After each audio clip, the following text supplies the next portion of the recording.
and welcome to the third class of the Nectar of Devotion. Jai. Today we'll be starting chapter 2. My aim is to Jai. Krishna. Sure you can. Sure you can. Offering it up to my Guru Maharaj and the Parampara. Today our aim is to go through chapter 2 and chapter 3 of the Nectar of Devotion. And we'll start with some kirtan.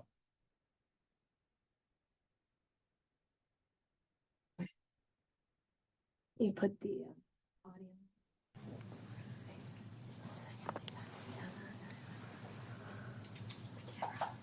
You can see you. Okay. Well, they won't be able really to see hear. it. Well, because on the live recording, I think it only shows the Yeah. speaker. Yeah, that's why they do that.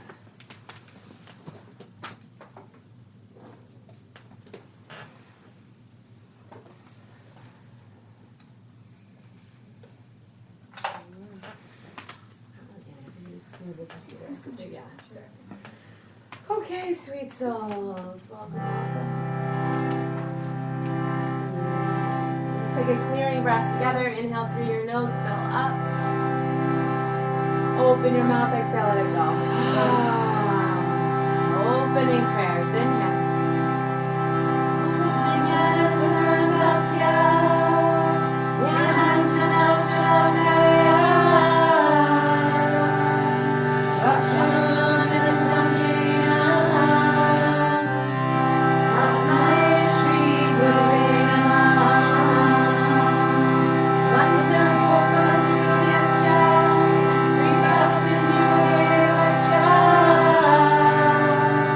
Let's take a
ज्ञानतिमिरन्धस्य ज्ञानाञ्जनशलाकया चक्षुर्मीलितं येन तस्मै श्रीगुरवे नमः वाञ्छाकल्पतरुभ्यश्च कृपासिन्धुभ्यैव च पतितानां पावनेभ्यो वैष्णवेभ्यो नमो नमः जय श्री कृष्ण चैतन्य प्रभु नित्यानंद श्री अद्वैत गदाधर श्रीवासादि गौर भक्तवृंद हरे Krishna Krishna Krishna Hare Hare Hare Ram Ram Hare Hare Hare Krishna. Great to see everybody. Another great turnout today. So there's like, I count 13 of us. Love that. Okay, let's start with any reflections from the last class, reading, the discussion. We went through chapter 1. We had some nice reflections of WhatsApp. Feel free to just echo them or anything you want to share. Just want to get the ball rolling. Things that stood out. What you heard. That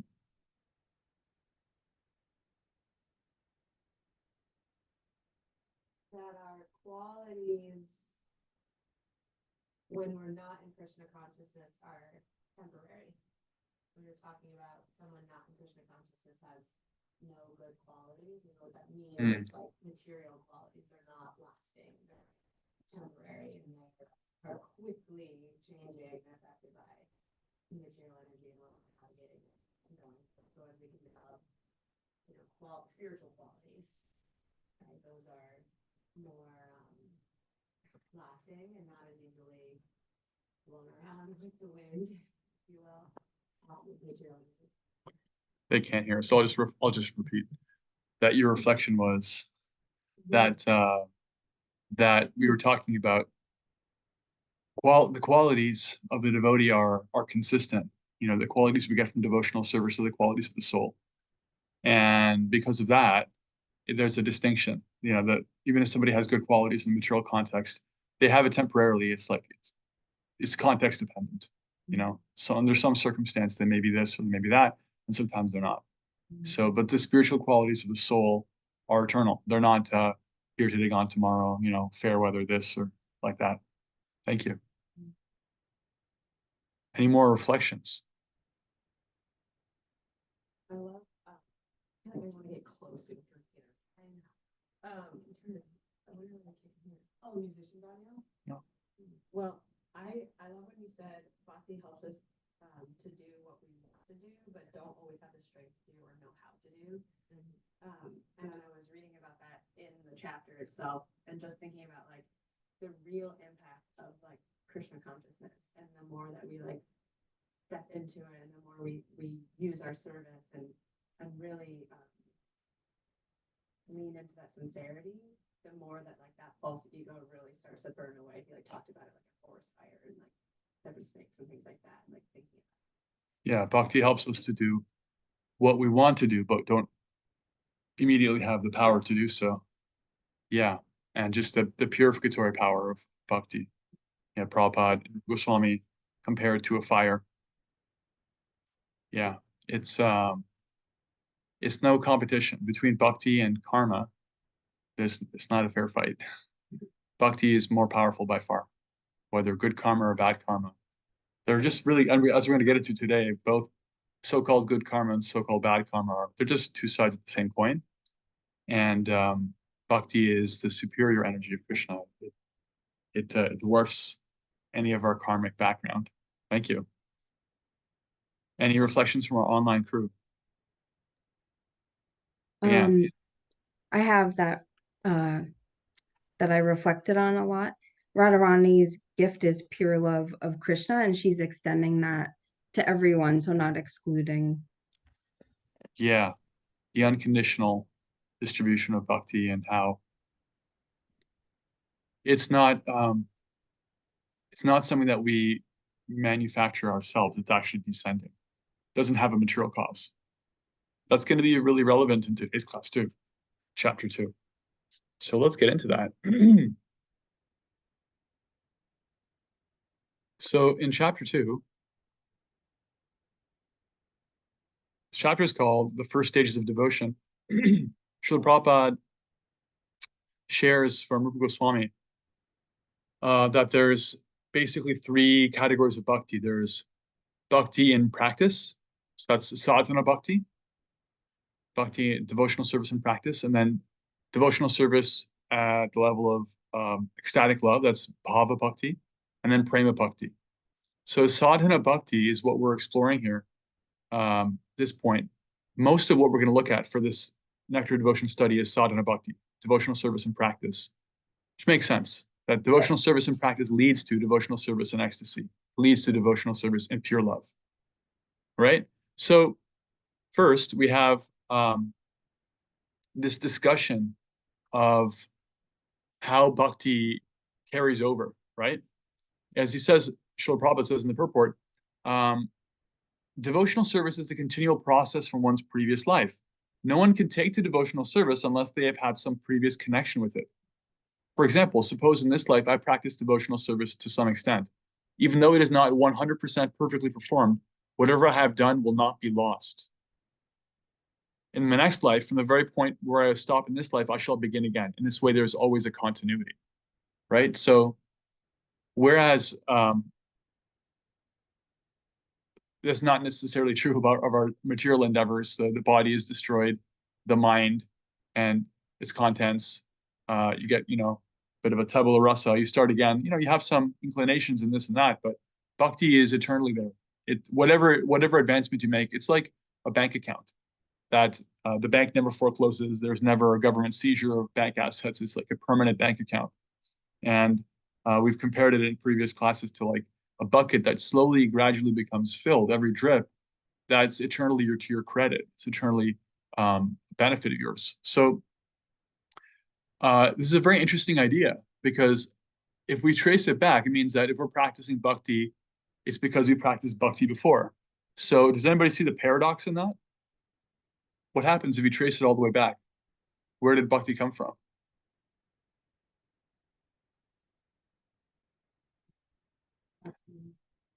If you practice bhakti now, then you've practiced it before. So what does that mean it came from originally? We don't know, right? Kishore says Krishna. That's a safe answer to anything. Yes, as our acharyas explain, Vishwanath Chakravarti Thakur explains it in Madhurya Kadambini, Bhaktivinoda Thakur explains it in his book, Srila Prabhupada explains it too. See, there's this way in which one becomes attracted to Krishna, and by that attraction, you start to practice bhakti, right? So if you're attracted to Krishna, you start to practice bhakti. As you practice bhakti, what happens? You become more attracted to Krishna. And so there's this, feedback loop that's created. But when one has zero attraction to Krishna, one performs zero devotional service to him. So what is the root cause of bhakti is the causeless mercy of a devotee. That doesn't have any cause. It's not a material cause. No material cause means that you cannot create bhakti by good karma, actually. It's not that because one has good karma, they're eligible for bhakti. The root eligibility for bhakti is the mercy of a devotee. It's not because they have good karma or a lack of bad karma, or they speak this language or that language or any other material consideration at all. It's interesting. See, in question. That's a very unscientific term. What does he mean by good fortune?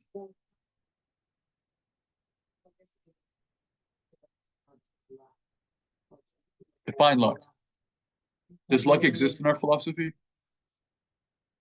No, that's saying luck, but actually fortunate, is that separate from karma? I don't know what they're saying. That sounds like it means they have good karma. They catch a green light. I don't know. What does that even mean? You help me understand. Yeah. So I think the question is answered that great good fortune is the same as good karma. I think that's how it's used. Karma's a Shastra term. It's a philosophically established term. So people can feel like they have good fortune or bad fortune. It's just mostly in their head. But people can have, sure. Well, in our bhakti community, generally what devotees say when they say that they feel fortunate is they feel Krishna's mercy in their lives. That is different. So that's why we need to break down what someone means when they say it. Everybody uses good fortune or bad fortune, whether they understand bhakti or not, or they're practicing bhakti. What the Shastra says is that you can perform activities that create what's called good karma or bad karma. Good karma means you get some material result that is beneficial for your material advancement. If you're born with a certain amount of beauty, wealth, or even if you're not born with it, you can develop it later in this life. You have the karma to become powerful, physically powerful, or fame. You have certain skills, abilities, intelligence. These are aspects of good karma. The relative lack of those things would be called bad karma, right? So what we understand from the bhakti point of view is that it's not that the good karma creates bhakti. It's not that intelligent people are more qualified for bhakti, or more attractive or famous or wealthy people are more qualified, or someone is less qualified on the basis of these things. Not at all. That's not how it works at all. What we find instead is that parallel to people having different levels of good and bad karma, they have an internal reservoir of faith in Krishna. They have an internal reservoir of attraction to Krishna and attraction to his service.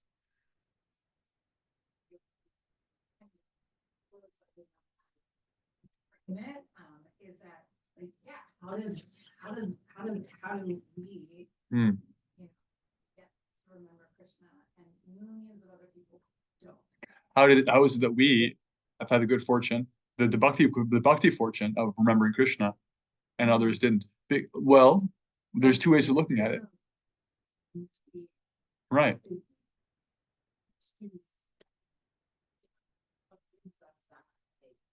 Yeah, because we understand from scripture that Krishna is not partial. It's not that he plays favorites. He wants everybody back. So why me and why not someone else? Why not my next door neighbor? The answer to the question is I don't know on a case by case basis. But what Shastra is explaining, what Nectar of Devotion is explaining, is that um, attraction to bhakti, existing attraction for bhakti, means that there was existing attraction for bhakti before. And the root cause of it, whether that happened in this life or some previous life, was a devotee was merciful to us. There was no reason for them to be merciful. There was no material cause to that. There was no, this person looks like a fun person. They look like an intelligent person. They look like they're pious enough. No, none of that.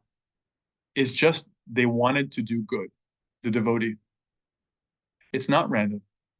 It's the devotee acting to give bhakti to whoever they can.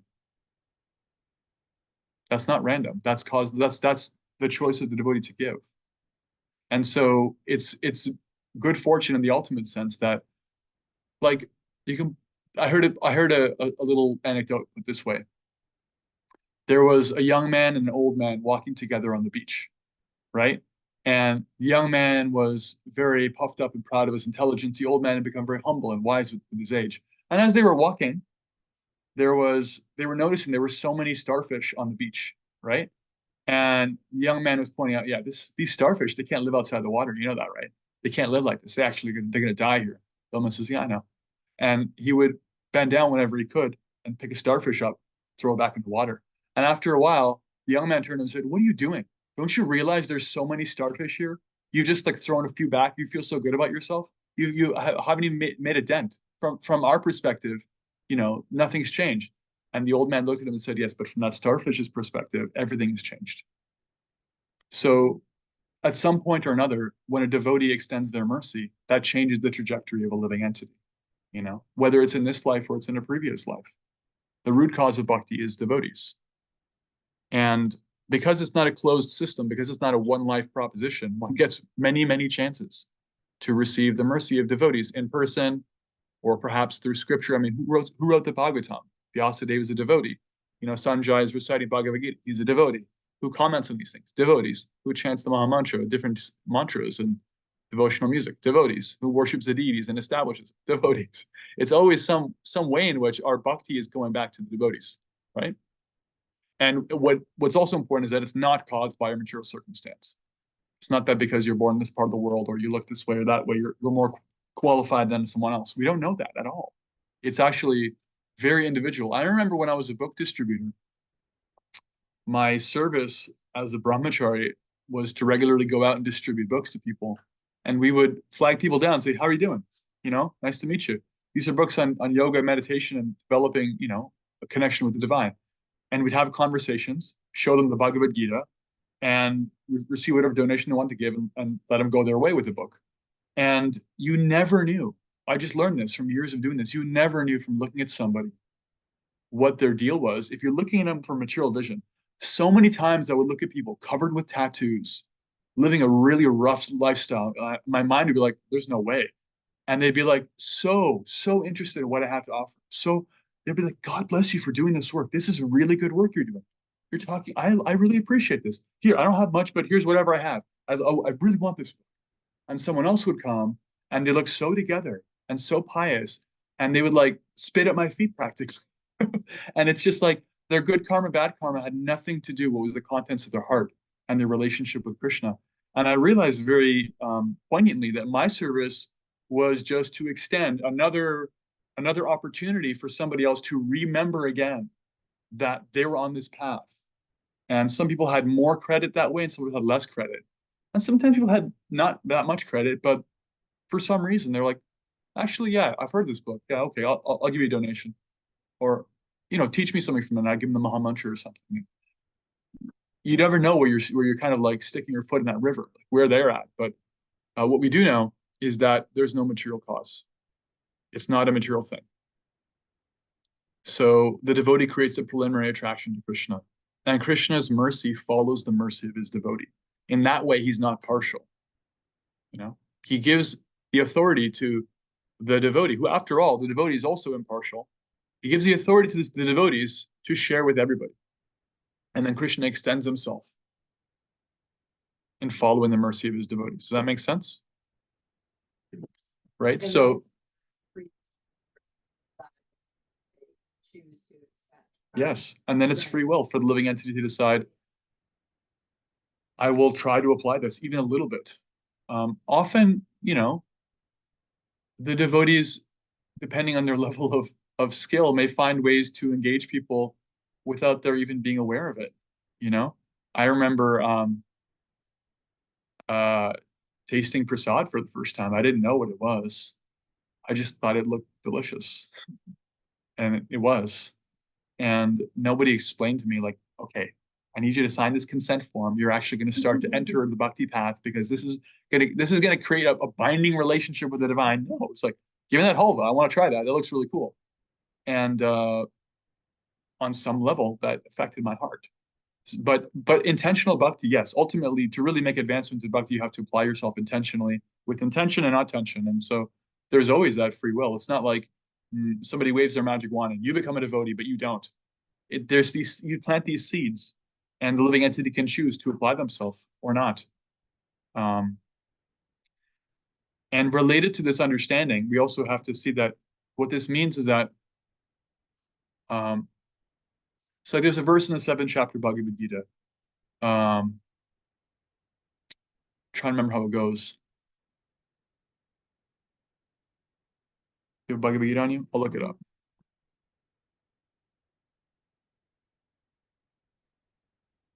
Always sad when you used to have a verse memorized and you lose it.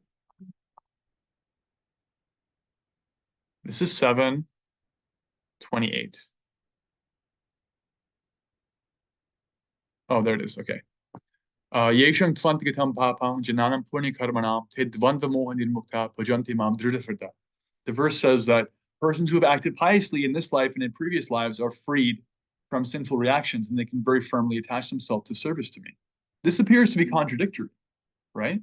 So the way to understand this point is that purity, like piousness, freedom from lower modes of nature, this is not what causes bhakti.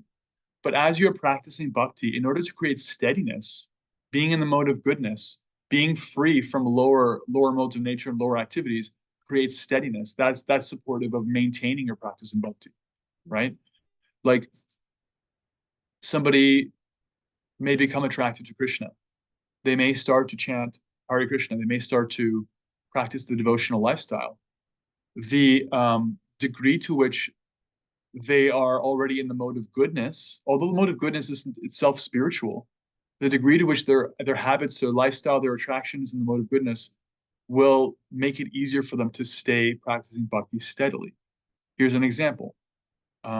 If I come to bhakti and I'm already interested in a vegetarian diet, or I already am practicing eating a vegetarian diet, then it's simpler to practice bhakti in that way, because then it's less of a shift. And that way, right? Maybe so many other things may be more difficult, but it's more mode of goodness to not eat meat. Okay. Does that mean that if you're eating meat, you can't practice bhakti? Not at all.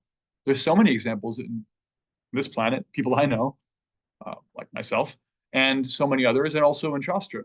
But in order to stay steady, what our bhakti practice also encourages is to create a mode of goodness lifestyle so that you have support to stay in the bhakti process. But it doesn't mean that the good karma created bhakti. So those two things aren't contradictory. Does that make sense? Yeah. Okay, so continuing on, what this means is that this bhakti process and bhakti itself is not an external, it's not due to external training. It's not an external consideration, right? Like in our lives, we may learn so many things. We may learn the English language, and then learn so many other languages. And then maybe, one day we lose the function of speech, and we learn sign language, and we learn how to read lips. The soul is not an English speaker. The soul is not a sign language speaker or a French speaker. These are different things that you can learn with your material facility in the human body, right? And the difference is that bhakti is not like that. Bhakti is not learned. Like we can learn Sanskrit. That doesn't mean we're more advanced in bhakti. The soul itself is eternally connected with Krishna. What we're doing through the practice of bhakti is we're uncovering this aspect of ourself, this true aspect. We are actually connected to Krishna. We actually have attraction to him. He's the all attractive, and we are conscious and aware of him, and we're attracted to him. But that's covered up. There's a nice verse in the Chaitanya Charitamrita. Nitya Sita Krishna Prema Sati Kavanaya Shavanadi Shuddhi Chitte Karoye Uday. That there is no cause to bhakti. It is intrinsic to the soul. By this hearing and the practices of bhakti, especially hearing and chanting, it karaye uday, it arises. It becomes uncovered, right?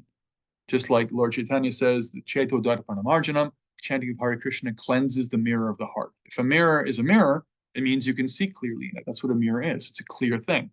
And if it's covered, it doesn't stop being a mirror. It just means it's a dirty mirror. And maybe so dirty you didn't even recognize it as a mirror. It's like a big lump of dirt. But underneath it, there's a mirror. So you cleanse that thing, and you have a mirror. That's what it is. The essential nature of something can't be removed from it. That's what it eternally is. It's one of the meanings of the word dharma. The dharma, for example, of water is that it's wet. If it's not wet, it's not water. Not in the sense of liquid water. If it's like cold and hard, it's ice. It's a different thing, different nature. The dharma of sugar, it's sweet. If it's not sweet, it's not sugar. You've taken away its essential nature. The dharma of the self is that we're eternally connected to Krishna. We're actually his servants. We actually belong to him, and we're attracted to him. That is our dharma. We're always meant to serve. That's why in material life, we're always serving something, serving some cause, even if it's our own apparently independent, selfish cause. We're always serving. The senses say jump, and we say how high. We're serving because we're made for serving. It's who we are. As Bob Dylan sang, you got to serve somebody. It's just who we are. So because that's who we are, that becomes uncovered. It doesn't become created, right? Srila Prabhupada was told about how in the 1970s there was a big craze around, there were different cults and people like manipulating people's, minds, and there was some concern in some circles that maybe the Hare Krishna people or the Bhakti Yoga movement was like quote unquote brainwashing, right? Like externally manipulating people's minds to create conformity and different things that cults can do. And Srila Prabhupada answered that in two ways. One was the serious answer, like, no, of course we're not doing that. Everything is consensual and above board. And the answer was a joke. He would say, they accuse us of brainwashing, but we say, actually, our brains need washing. Because the bhakti process, what it does is cleanse away the useless things that are there. He said they shouldn't be criticizing us for this. They should be thanking us. Our brains need washing. This bhakti process is here to uncover who we really are. a cult or some external thing, or even like a culture, right? Culture and cult are basically the same idea. It's like creating this idea, creating this thing, You're born in a culture, you become that. Like an acculturated piece of bacteria, like in a petri dish. You're in a cult, same thing. You're forced to be something that's external to the real self. Whereas in the spiritual concept, you already are something. You already are a devotee of Krishna. You already are spiritual. One little sutra, little one-liner I used on book distribution.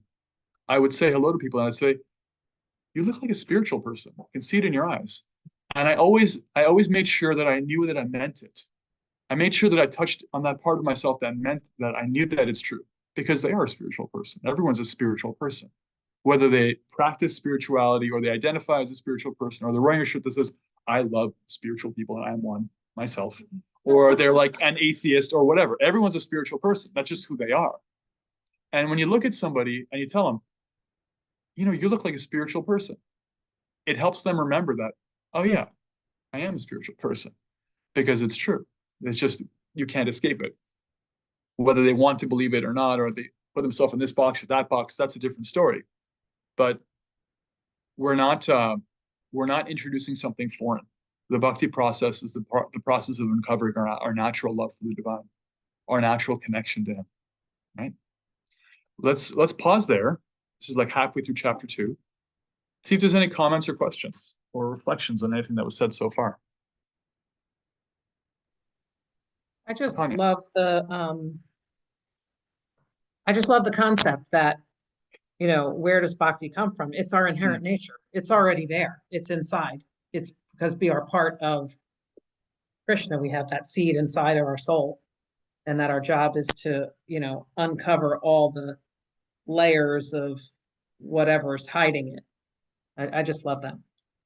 Yeah, the capacity for bhakti is there, and it arises due to previous exposure to bhakti, ultimately because of the causeless introduction of the mercy of a devotee.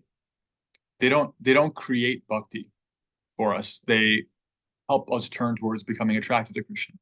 And then by that, we start to do some service. We get more attracted. We realize who we naturally are. That was already there. Thank you. More reflections.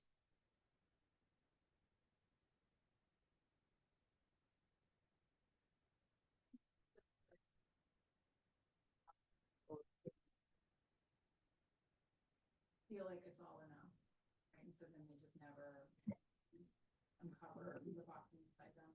There's people that, is it the fact that, yes, there's the mercy of the devotee and there's that thing up in the struggle to make us happy, which still is just, it's just boggling my mind that there are just so many people that haven't woken up, like, and it's not our culture, even though it's who we are. I just think that, Maya's pull is so strong, and I get that, but it's just, I don't know, I'm having trouble grasping how, Krishna consciousness is such a small, when it's growing, but it really is such a small part of our world's consciousness. So Eileen is expressing that it seems like, Krishna consciousness, the Krishna conscious community is such a small percentage of the world, and how is it that so many people are indifferent or unaware?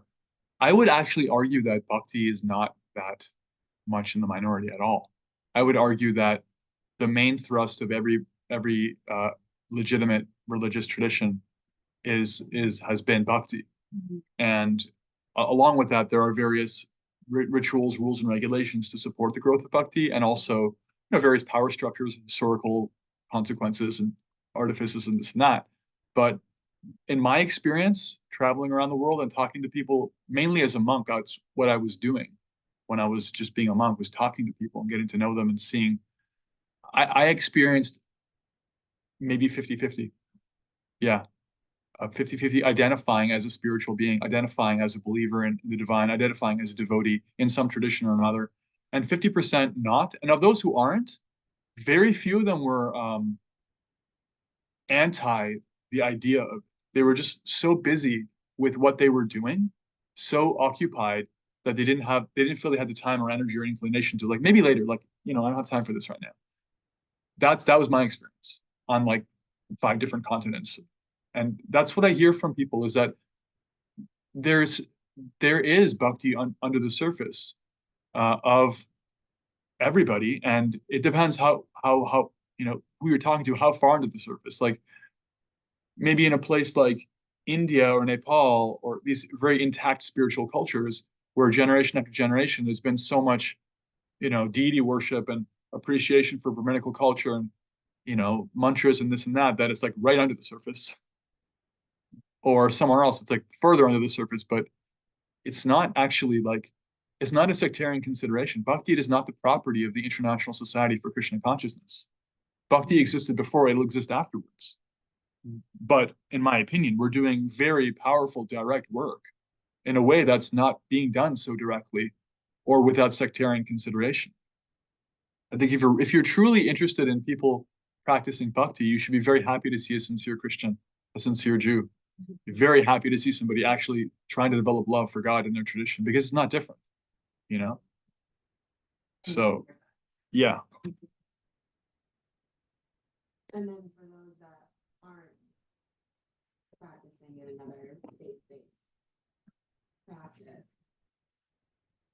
you're saying like what you saw is that not that they weren't necessarily interested in any way, just they're keeping you well about what they're doing to Yeah. make.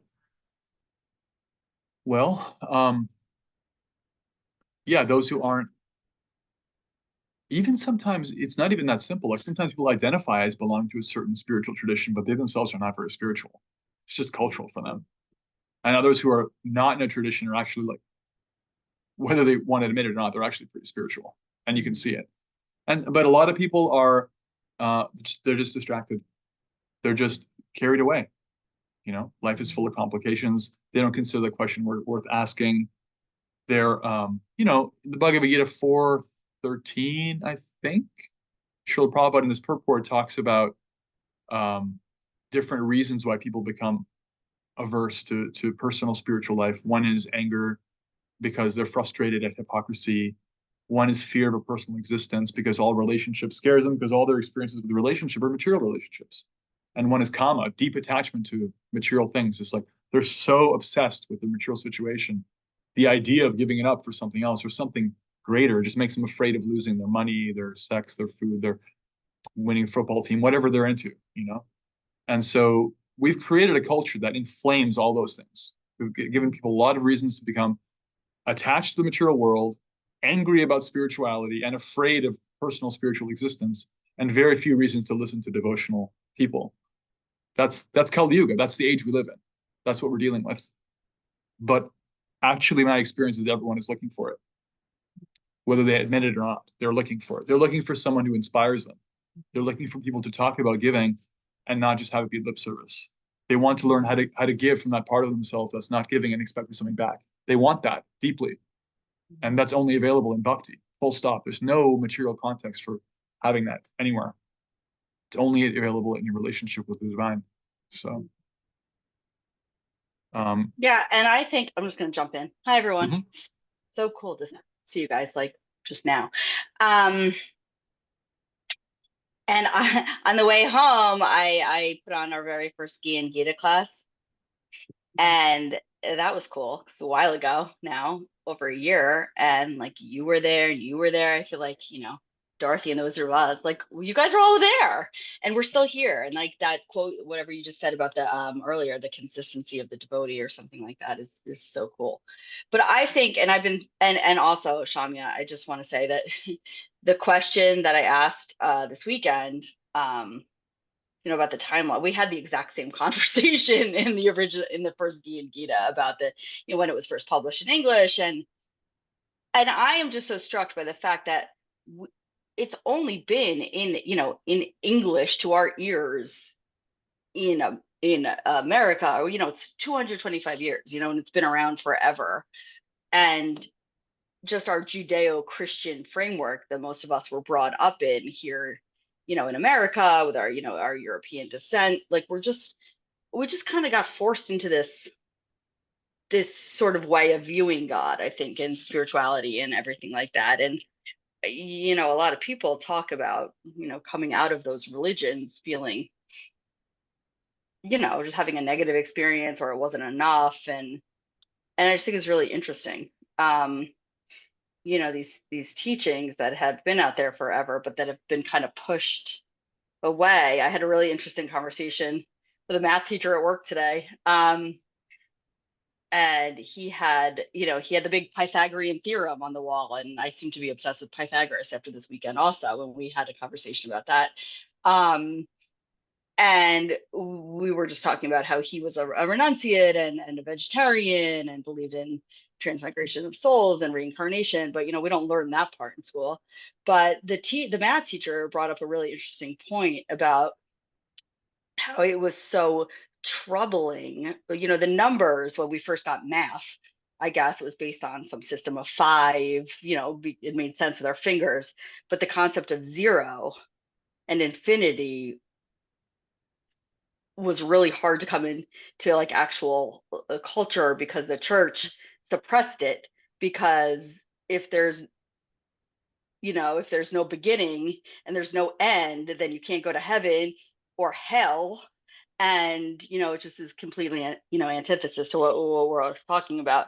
So it's just, so I'm just fascinated by this, that there's this cultural and religious suppression of thought that seems to just be so ingrained in us.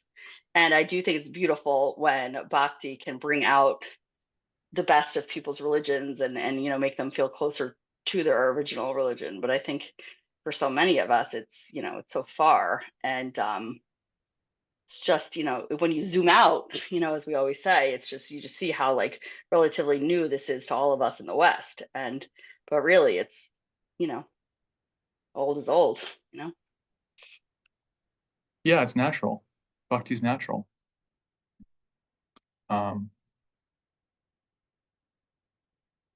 We're not interested in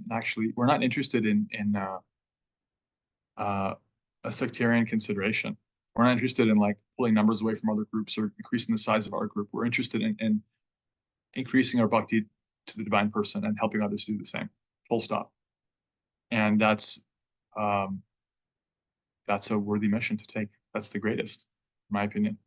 And that's also a universal one. Yeah, the practical consideration is that how many people, how many traditions, how many groups have such clear guidance? How can explain the difference between karma and bhakti? Can explain what the characteristics of bhakti are in such detail, right? These maps, these guideposts, they're very clear, they're very practical, and it's very vibrant. There are a lot of living examples of very advanced devotees in our movement. So we're taking that and we're running with it.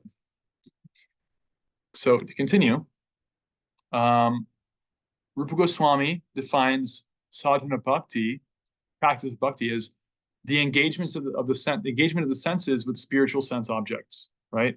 So you have your working senses and your knowledge acquiring senses. And the idea is that although it's also bhakti to think of Krishna, and ultimately the point of all of our activities is to create remembrance of Krishna and to not forget him. At the level of practice, it's really important to be actively engaged. This is why, like when we take initiation to chant a certain number of rounds every day, we take initiation to chant those rounds out loud, right? Because that's the practice of explicitly chanting it with our senses. Because at the level of practice, it's not possible to reliably just use the mind to do all service. At higher levels of practice, when one is more developed, one can chant attentively in their mind. One can perform the activity of just sitting silently and remembering the activities of the Lord, pastimes of the Lord, his form. And that may even arise spontaneously here and there, and even at the more neophyte level. But in order for that to happen, become more solid, we have to deliberately engage ourselves with our senses. Therefore, we have the deity we can see. We have the mantra we can hear. These are spiritual sense objects. And by putting ourselves in front of spiritual sense objects, we become attracted to them. Actually, this is a universal principle, because if I put you in front of the TV, you'll start to be getting, commercial jingles in your head. If I put you in front of, somebody who's a big fan of this singer or that singer, you'll start to find yourself attracted to their music. We're like little bits of influenceable consciousness. And so what we're doing at the level of sadhana bhakti, practice of bhakti, is putting ourselves in front of spiritual sense objects, in front of spiritual objects that we can become attracted to deliberately. And so sadhana bhakti has two divisions, vaidhi and raganuga.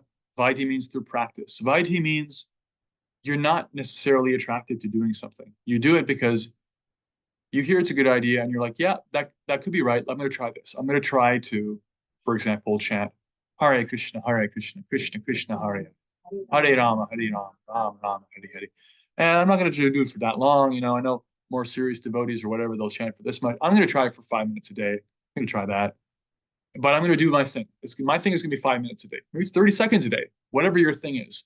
It's practice at its level. It's really just like you've decided that you want to create a structure and you have to keep yourself to that structure of like, I'm going to chant my 30 seconds a day or my 5 minutes or even an hour of chanting japa. And the natural taste for it has not yet risen. And as that vaidhi practice deepens, it becomes what's called raganuga, which means there is a natural taste. No one has to tell you. You don't have to tell yourself. You don't have to put it in your phone. There's no alarm clock necessary. It's time to chant. You're like, I want to wake up and chant. I really like this. And so there's this gradual deepening of steadiness. Does that make sense? Mm-hmm. But it's still sadhana. It's still practice. This is all at the level of sadhana bhakti. This is before bhava bhakti and prema bhakti, ecstatic emotion and pure love for Krishna. So Prabhupada defines, when there is no attachment or no spontaneous loving service to the Lord, and one is engaged in the service of the Lord simply out of obedience to the order of the spiritual master or in pursuance of the scriptures, such obligatory service is called vaidhi bhakti. And then raganuga means his natural taste arises. And so the goal of all these practices is to remember Krishna and never forget him. So you have these things, rules and regulations. In the Shastra, there's a nice verse.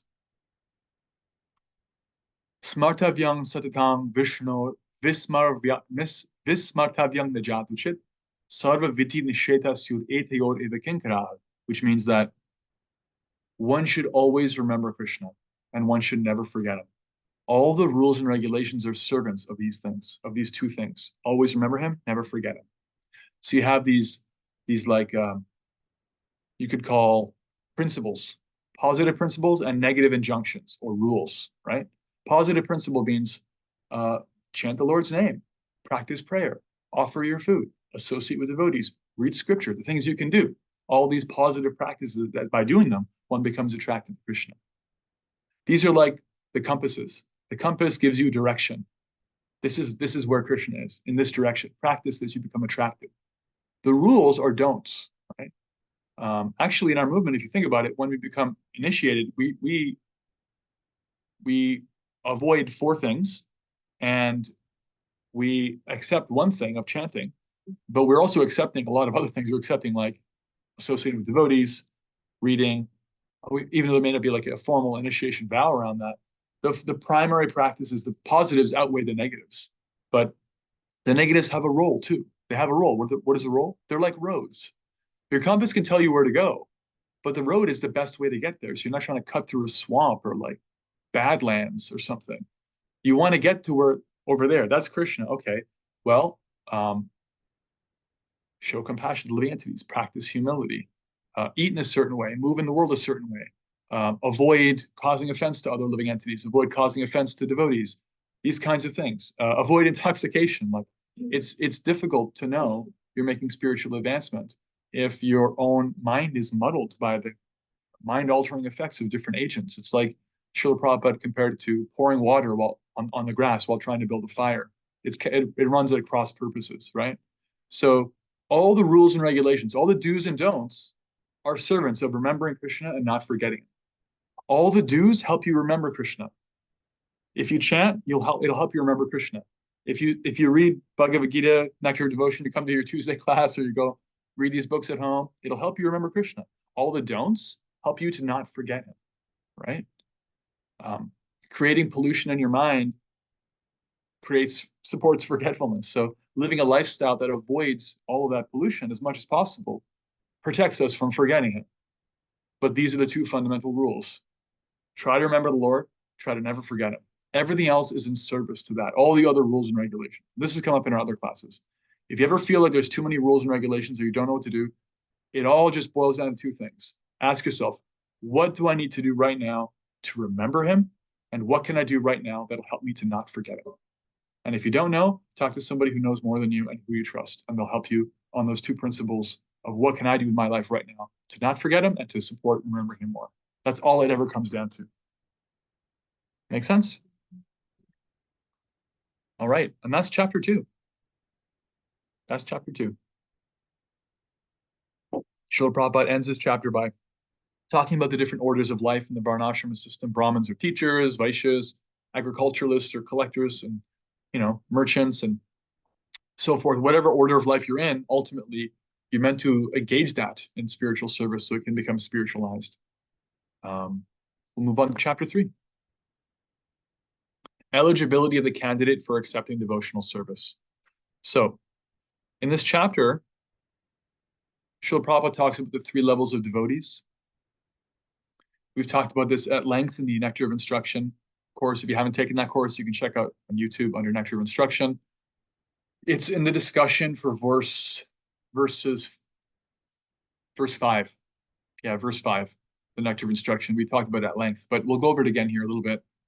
The Kanishta, the lower level devotee, introductory devotee, it's described they have weak faith and weak knowledge. Weak knowledge means they can't really back up why they're doing what they're doing with scripture. They can't make sense of it. And they're not very firm in their practice. They're not very firm in their conviction. One who's more advanced, the Madhyama, is more firm. They have stronger faith, but they still don't have the complete ability to explain to themselves or others through established spiritual authority why. The Uttama devotee has both strong faith and strong knowledge. Again, this isn't the ability to argue or persuasive speaking or charisma. Knowledge here means they understand scripture. And they're convinced by that, and they can convince others on the basis of it through the power of spiritual authority, scripture, what the gurus and sadhus also say.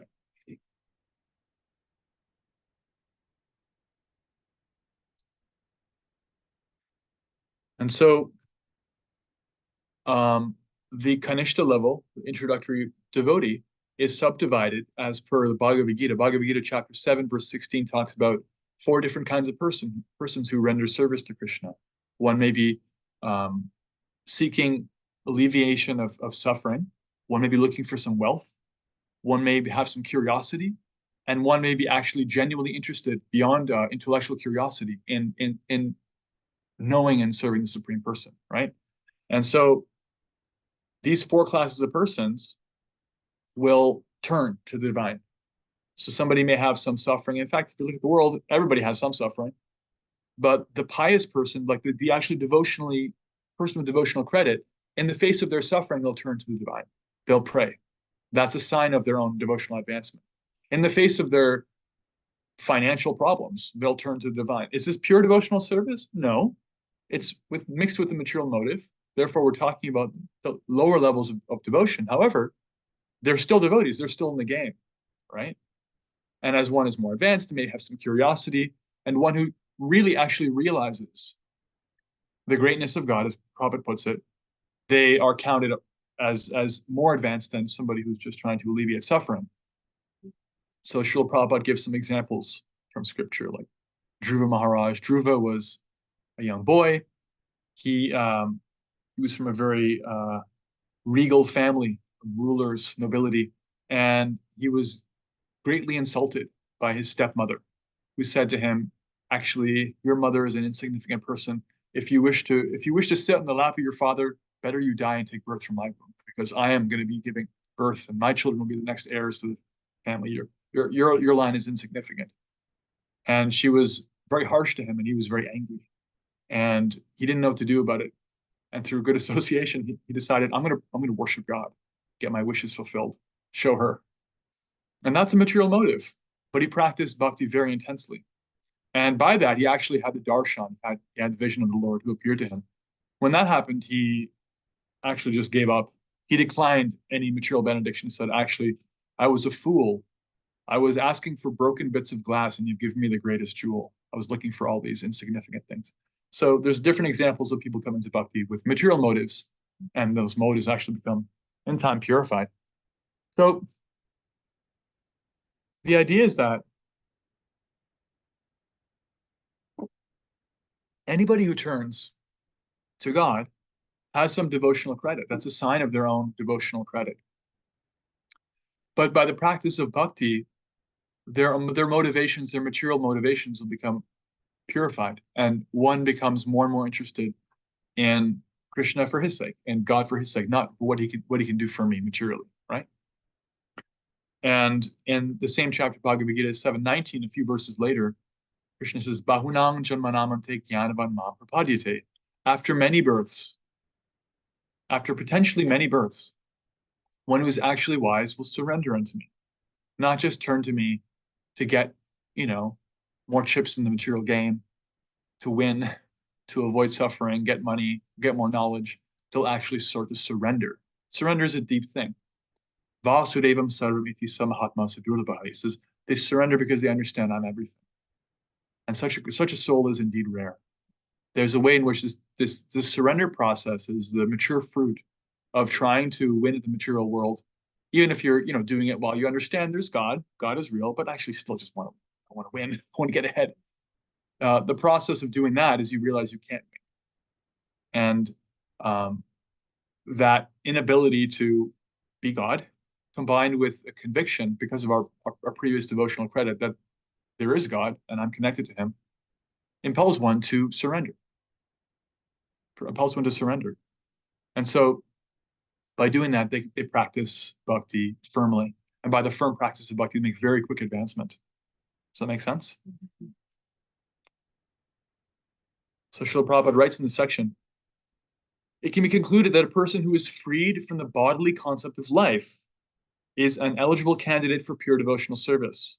It is also confirmed in Bhagavad Gita that after Brahman realization, when one is freed from material anxieties and can see every living entity on an equal level, he is eligible to enter into devotional service. This is 1855, I think, Bhagavad Gita. That as one practices devotional service, even if they're not at the level of Brahman realization, not realizing fully that they are a soul, they're not the body, and other people are not their body, and therefore being free from duality, bhakti itself takes us to that level. At that level, when one has developed somehow or other this indifference to material life, one no longer has deep distraction from their bhakti process, can make very powerful, very quick advancement, right? They can't be bought or sold. They don't have a chip in the game. And if you do have a chip in the game and you're still materially inclined, the good news is that the practice of bhakti itself gets you there. It gets you free from material attachments. But somehow or other, being free from material attachments is conducive to advancing more in bhakti. But bhakti itself uncovers this purity. And at this level, one becomes indifferent. When one practices bhakti, ultimately one becomes indifferent even to liberation. What to speak of material gain and indifferent to material loss, one becomes indifferent to any kind of idea of impersonal liberation, simply becoming free from the suffering of material body, birth and death, rebirth, like that, because of one's tasting the sweetness of the actual reciprocation with Krishna, our bhakti relationship. Similar to what we talked about earlier when we talked about how one of the qualities of bhakti is that one becomes, how does it put? Look at my notes. Indifferent. Moksha lakuta krit was the Sanskrit. One becomes indifferent even to impersonal liberation. This is insignificant to them because of the sweetness they're tasting in their bhakti. And that's really it. That's basically the third chapter. Srila Prabhupada ends with a series of quotes from Srimad Bhagavatam about the sweetness of experiencing bhakti. All right, so let's pause there. Let's get some questions or comments or reflections. Love to hear anything that stood out for you. We can hear what you considered interesting, what stood out. We're gonna pick up on chapter 4 next week, and if you haven't yet, read chapters 2 and 3. And I think it's good to read the chapter that we're on before you come, because it's going to give you things to really think about and start, churning that butter. So you can start reading chapter 4 and even 5 if you want to. I think we're going to do 4 and 5 next week. But let's take comments, questions, reflections. Yeah. I think for reference, we're going to do about 2 chapters a week. They're not long.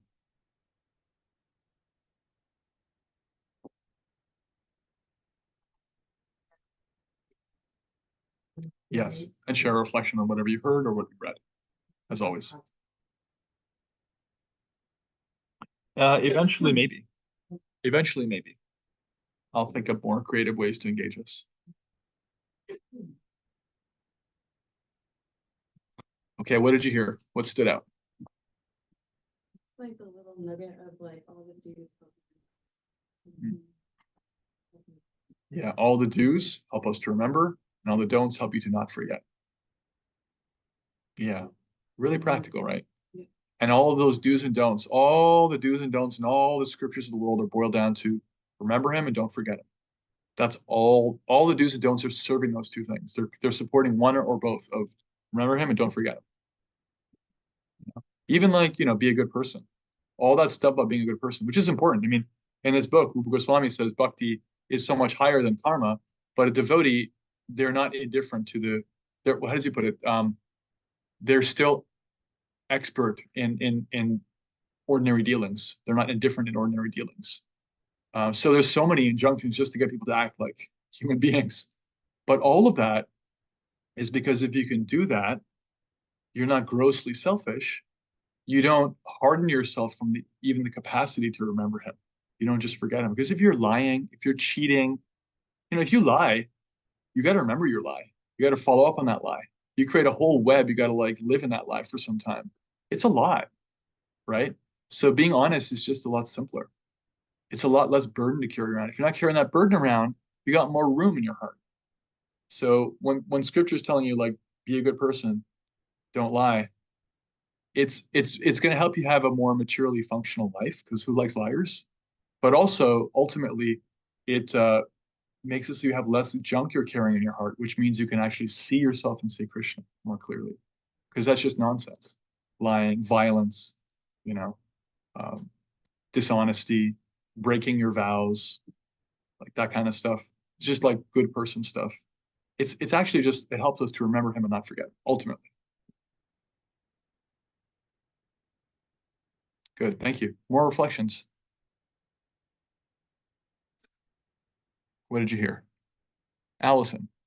I was just thinking before when you said that everyone is a spiritual person, whether they know it or not. Like, you don't have to practice your religion to become spiritual. We already are.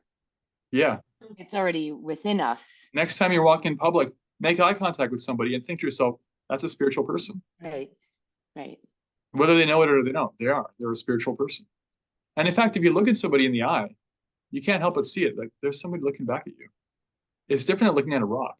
Even if you're looking at an animal, if they have eyes, like there's someone looking back at you. What is that? That's pretty special, right?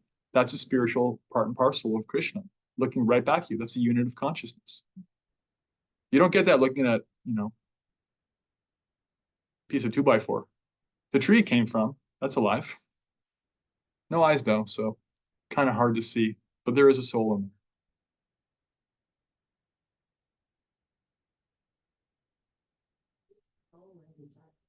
Where does a soul live inside of a tree? I don't know. Perhaps in the roots. If you cut the tree off, I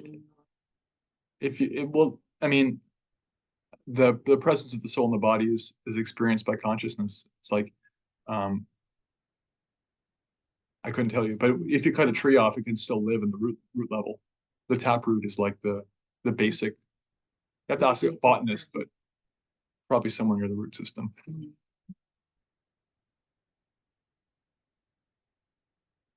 Yeah. The root cause of bhakti is the mercy of the devotee. The root cause of bhakti is the mercy of a devotee. Once upon a time. In this life or another. Yeah. Yes.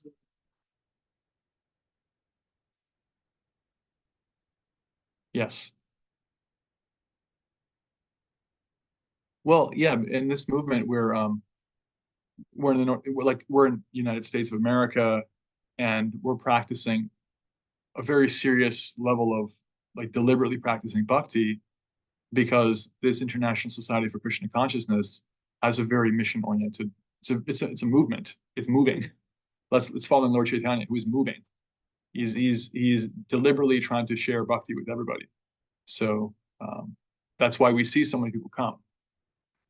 In other parts of the world, one may not actually there may not be as much of a movement feeling, but regardless, people have their history spiritually, and one may be already inclined even from birth to practice devotion to God to some degree. That's because of previous exposure to bhakti, ultimately from a devotee. The bhakti of like a big deed, it's not necessarily just this year. Krishna, bhakti is that. But faith you're practicing is just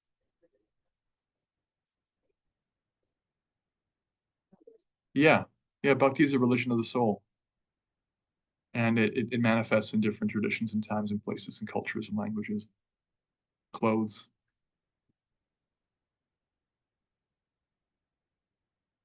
Anything else you heard that you want to share? Reflections or also questions are good. Comments. Yeah, last week, we talked about, human life is about developing character and and one of the best qualities of character is humility, and it goes hand in hand with what we're talking about today in terms of how we strengthen our bhakti through real authenticity and not for material reasons, not to be the best bhakti, the best, the one that's initiated first, or things like that, where we don't do it for material gain.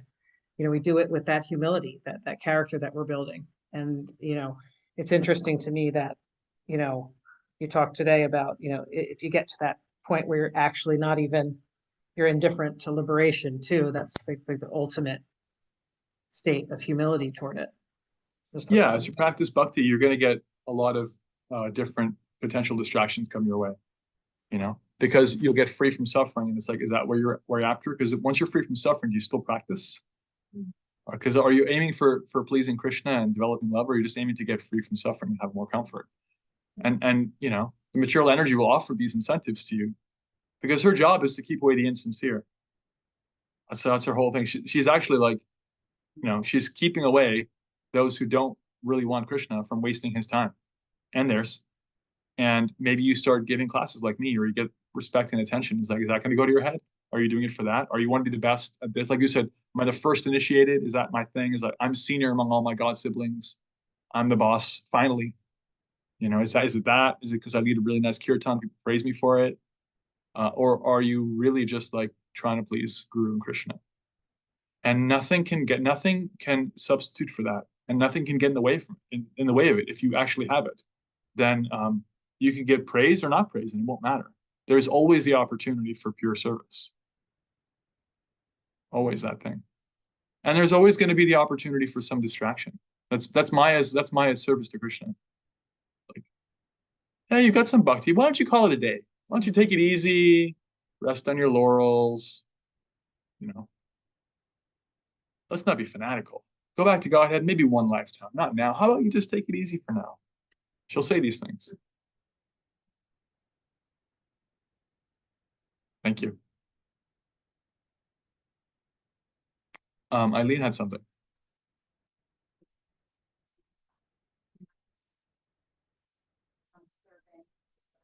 Yeah.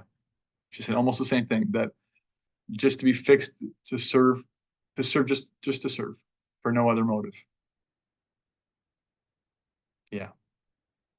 And if one isn't there yet, the practice of bhakti, repeatedly putting ourselves in front of spiritual sense objects, Krishna himself in the form of his name, etc., engenders that. It's by practice.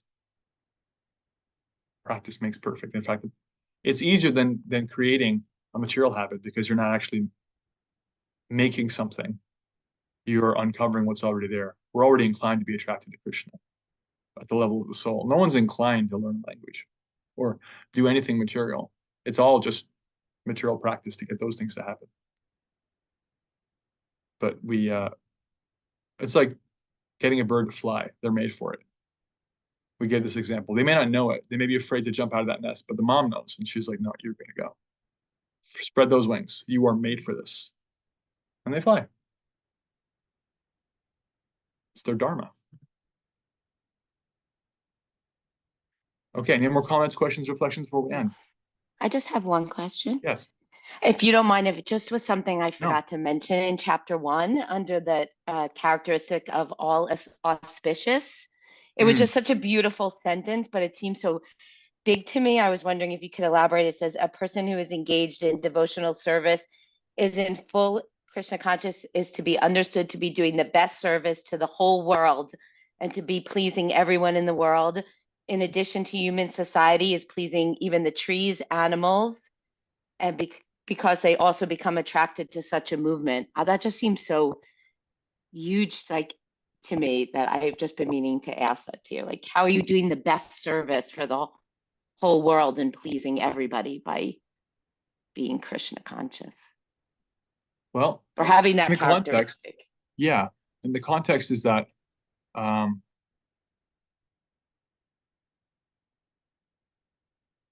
Krishna consciousness is all auspicious.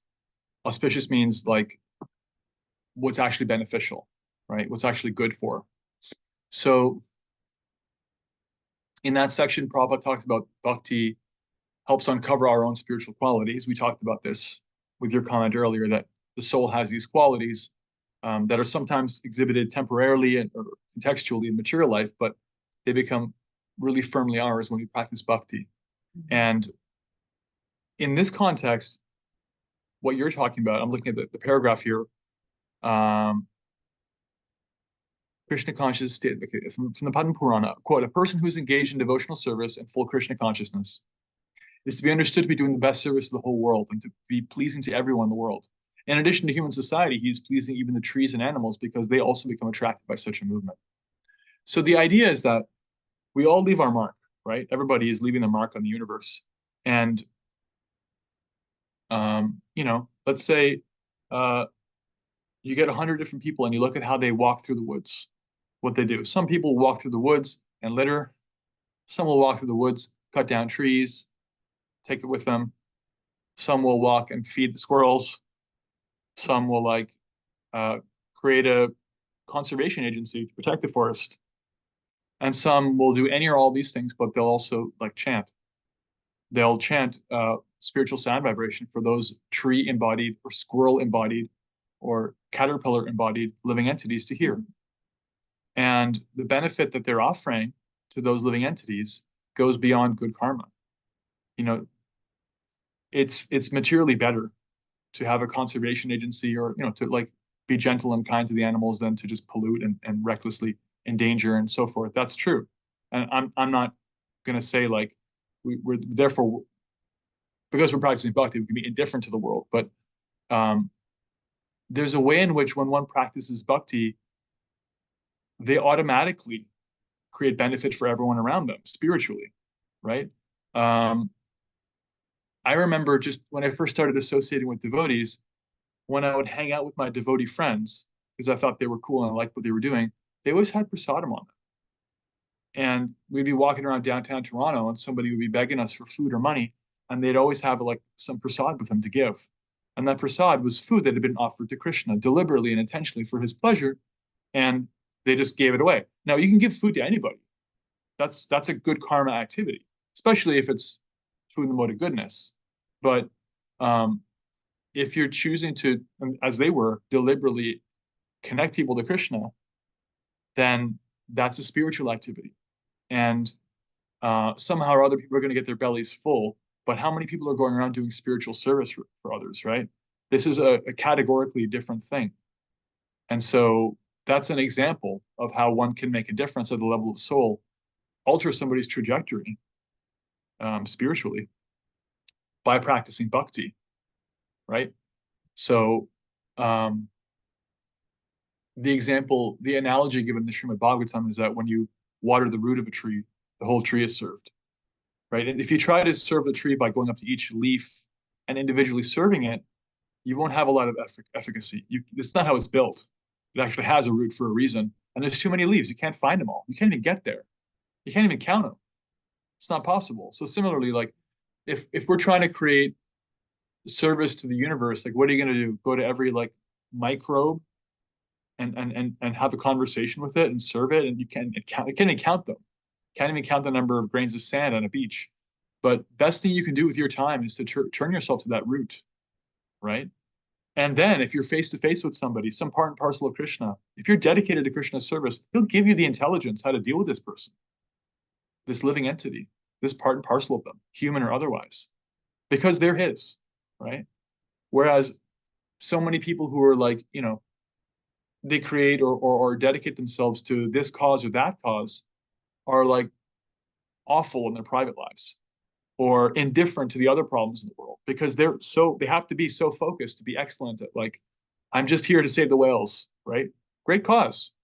But the whales are like this tiny, can you have a conversation with other human beings without enraging them? Can you have functional relationship with others? Can you address your own self?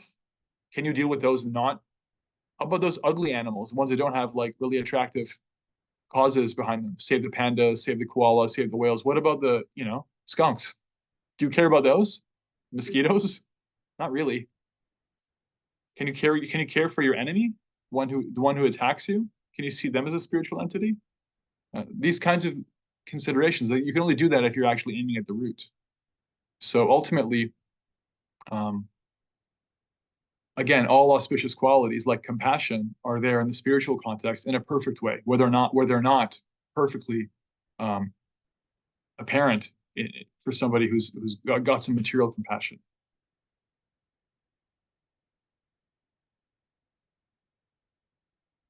All right, Jai.